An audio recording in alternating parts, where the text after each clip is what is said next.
रोज की बातचीत में काम आने वाले जरूरी अंग्रेजी फ्रेजेस सीखने हैं तो भाई ये बिल्कुल सही जगह है। चलिए शुरू करते हैं। तो चलिए आज से ही अंग्रेजी बोलना शुरू करते हैं। बस अगले 5 मिनट में हम कुछ ऐसे जरूरी वाक्यांश सीखेंगे जिनसे पहली बार बात करने का कॉन्फिडेंस एकदम बढ़ जाएगा। अच्छा, किसी भी कॉन्वर्सेशन का जो पहला स्टेप होता है ना, वो सबसे इंपॉर्टेंट होता है, राइट? तो चलिए सबसे पहले सीखते हैं कि एकदम सिंपल तरीके से हेलो कैसे कहा जाए। जरा सोचिए, हम किसी नए इंसान से मिलते हैं, मुंह से सबसे पहला शब्द क्या निकलेगा? चलो पता करते हैं। हाँ, तो किसी का हालचाल पूछने का ये सबसे कॉमन और फ्रेंडली तरीका है अंग्रेजी में। एक बार मेरे साथ बोलकर देखिए, हाउ आर यू। है ना बिल्कुल आसान।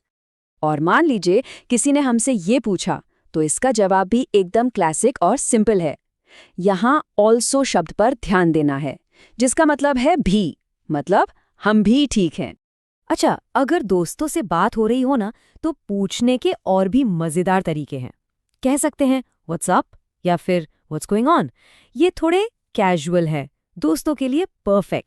बहुत बढ़िया। तो अब सीखते हैं कुछ ऐसे फ्रेजेस जो रोज के कामों और बातचीत में हमारे बहुत काम आने वाले हैं। एक सिचुएशन इमेजिन करते हैं। मान लीजिए हम शॉपिंग कर रहे हैं और हमें कोई चीज और चाहिए, तो अंग्रेजी में कैसे मांगेंगे? ये सवाल मतलब बहुत ही यूजफुल है। हो सकता है कोई दुकानदार हमसे पूछे या हम किसी से पूछे, एनीथिंग एल्स? और उस सवाल का जवाब, अगर हमें कोई चीज थोड़ी और चाहिए, तो जवाब बहुत आसान है, बस कहना है अ बिट मोर। ये भी एक बहुत काम का फ्रेज है जब हम किसी की फिक्र करते हुए उन्हें सावधान करना चाहते हैं। मान लीजिए कोई सड़क पार कर रहा है, तो हम कह सकते हैं बी केयरफुल। चलिए अब देखते हैं कि कुछ पोलाइट शब्दों का इस्तेमाल करके हम अपनी बातचीत को और अच्छा और फ्रेंडली कैसे बना सकते हैं।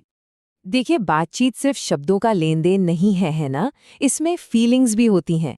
तो सवाल ये है कि हम अपनी बातों में और अपनापन और रिस्पेक्ट कैसे ला सकते हैं। ये किसी से अग्री करने का या उन्हें चॉइस देने का एक बहुत ही पोलाइट तरीका है।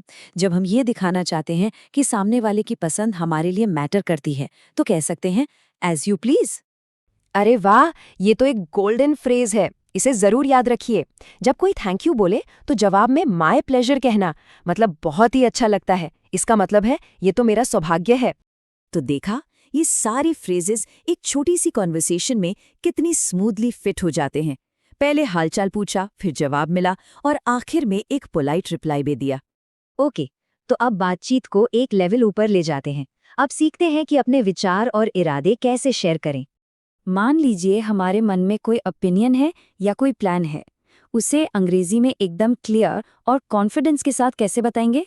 जब कोई चीज़ बहुत ही ज़्यादा अच्छी लगे, मतलब दिल खुश हो जाए, तो अपनी खुशी जाहिर करने के लिए कह सकते हैं दिस इज सुपर्ब।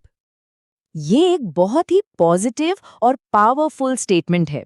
जब हम किसी काम को करने का अपना इरादा दिखाना चाहते हैं, तो कहेंगे आई विल ट्राई। हाँ, ये थोड़ा डायरेक्ट है लेकिन जरूरी भी है। जब हमें बातचीत में अपनी बात रखने का मौका चाहिए, तो पोलाइटली कह सकते हैं लेट मी स्पीक। और अब आते हैं आखिरी हिस्से पर। चलिए सीखते हैं कि किसी भी कॉन्वर्सेशन को एक पॉजिटिव नोट पर खत्म कैसे करते हैं। जब ये उम्मीद हो कि उस इंसान से जल्दी ही दोबारा मुलाकात होगी, तो कॉन्वर्सेशन एंड करने का ये सबसे बढ़िया और फ्रेंडली तरीका है। सी यू टुमारो। तो आज जो नई फ्रेजेस सीखे हैं, उनमें से कौन सा आज इस्तेमाल होने वाला है? एक बात हमेशा याद रखनी है, बोलने से ही बोलना आता है। तो बस प्रैक्टिस करते रहना।